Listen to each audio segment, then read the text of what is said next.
Hello again, friends. I'm Covenant Ironface, and this is my partner, Drake Chris, and we're joined today by Phantom Curse and Mr. Ark Rose.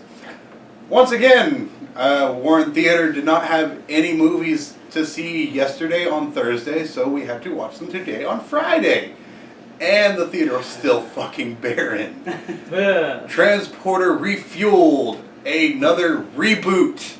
Yay for 2015, the year of rebooting bullshit and sucking. No, they rebooted good stuff, it's just they made it bullshit. So the whole, as you can tell by our demeanor, we're already really not looking at this movie as a good thing, but we'll try and break it down as usual. So let's start with our wonderful story. For those of you who've seen the previous Transporters, it doesn't matter, it's a reboot. And it has nothing to do with the original, has none of the original characters, and the plot has nothing to do with the original plots. I don't think even the same characters had the same names. Yeah, they did. They named him Frank. That's it. Frank. I'm Frank. The only thing that had connection with this and the original was the director.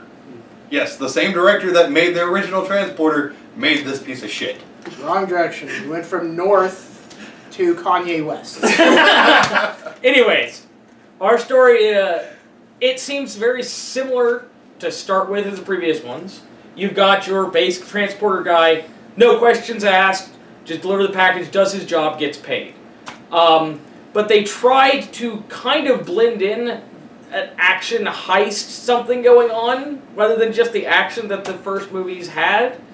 And he gets caught up in, I don't want to give away too much, for those of you who are probably not going to see it if you're actually watching this. Common sense involved. But he ends up with like getting drawn into a plot to steal stuff from a generic Russian mobster guy. Generic Russian mob. I mean, they gave him a name, but we barely see him for like 5 or 10 minutes until the finale, and even then it's just, who the fuck are you?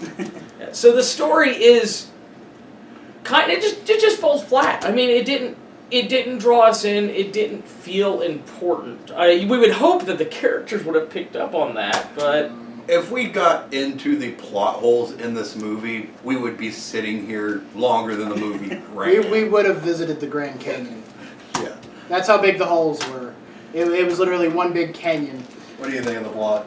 With the plots, with all the heists, it seems like that's something that's going around today. It's a fad, because you got Payday 2, which is a game that's all about heists.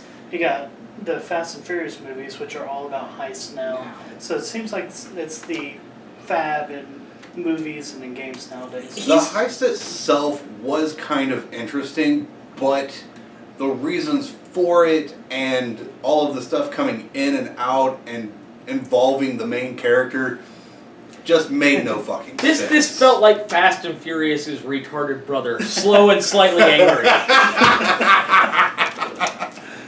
Do you have anything to add to that? Other than the fact that this would have done a lot better as a 30-minute episode, I found most of the time just get on with it.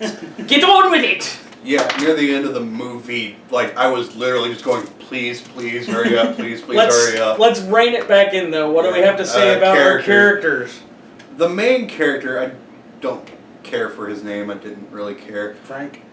No, I mean the actual actor's name. I don't blame him. He looked like he could be charming. He looked like he could be an action star. But he has nothing to fucking work with. We see almost no personality. Well, he did good for what he had. Yeah, but for everything that he was supposed to do, it's like, okay, well, hey, I've got rules. Okay, roll 1, roll 2, roll 3. Okay, cut. I mean, yeah, that's more about cinematography, but oh my god, it's just like, okay, I've got rules. Okay, you've got rules. Okay, on with the next scene. He had big shoes to fill if we're looking at the previous movies, and even just, concentrating on just this movie, it just seemed like he didn't have the right area, the right,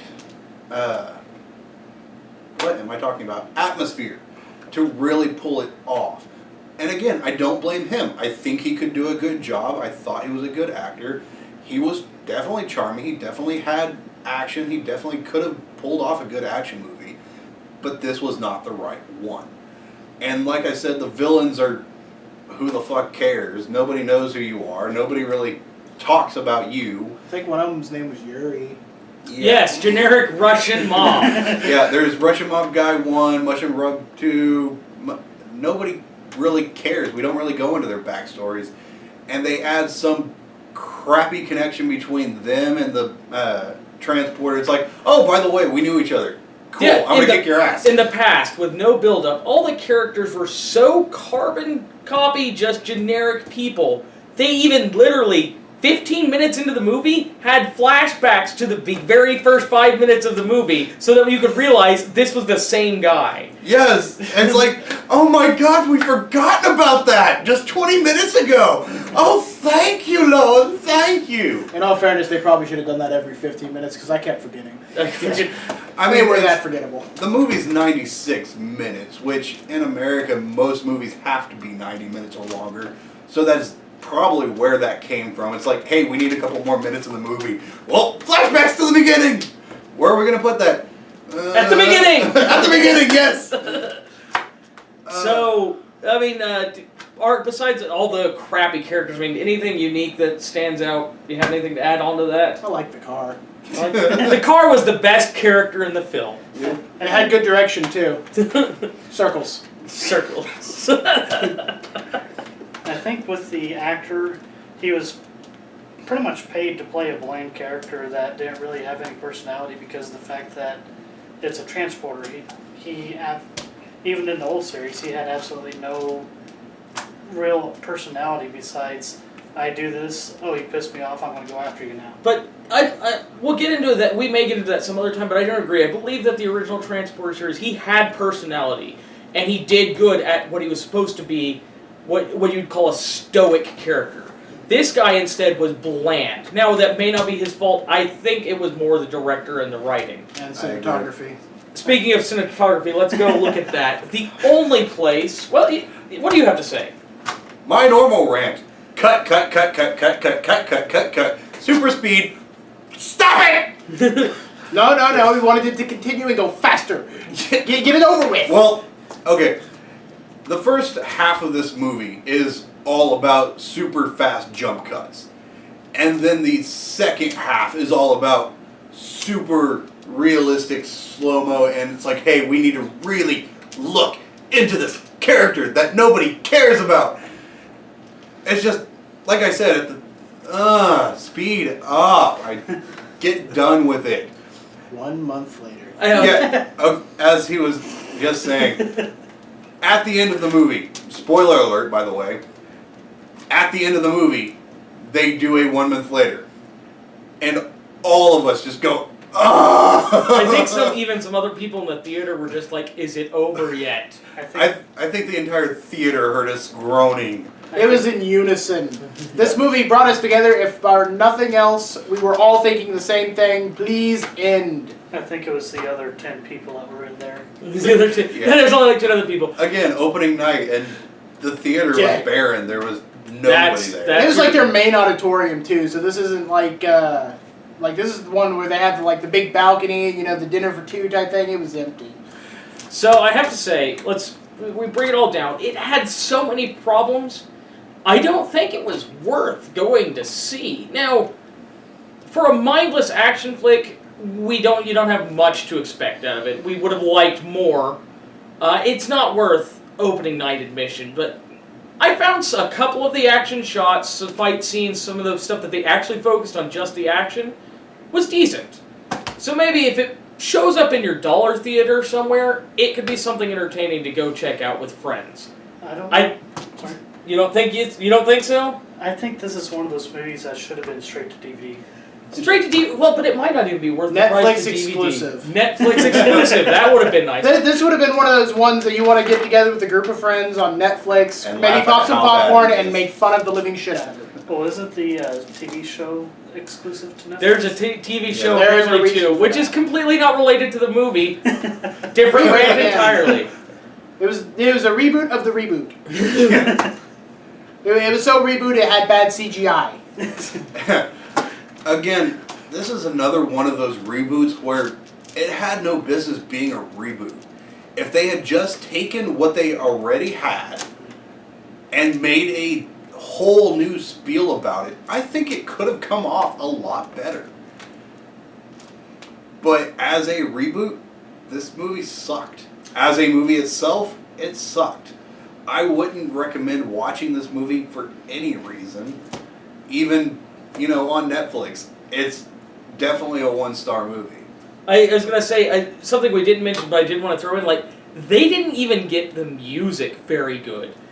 Without giving anything away, the start of the film is supposed to be in, 1995, in the French Riviera. And they're playing hip-hop.